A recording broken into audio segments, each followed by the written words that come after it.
In and at look small, but they change the whole meaning. Many people say this, I am in home, but this is wrong.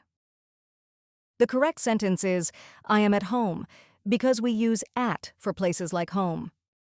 Now listen carefully. We use in when we talk about something inside. For example, I am in the room. The keys are in my bag. She is in the office. Remember this. At is for a place.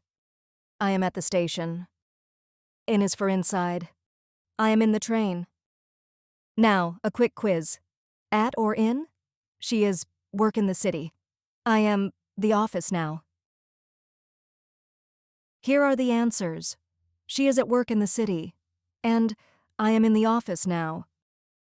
Now it's your turn. Where are you right now? Tell me in the comments. Liked this lesson? Hit the like button.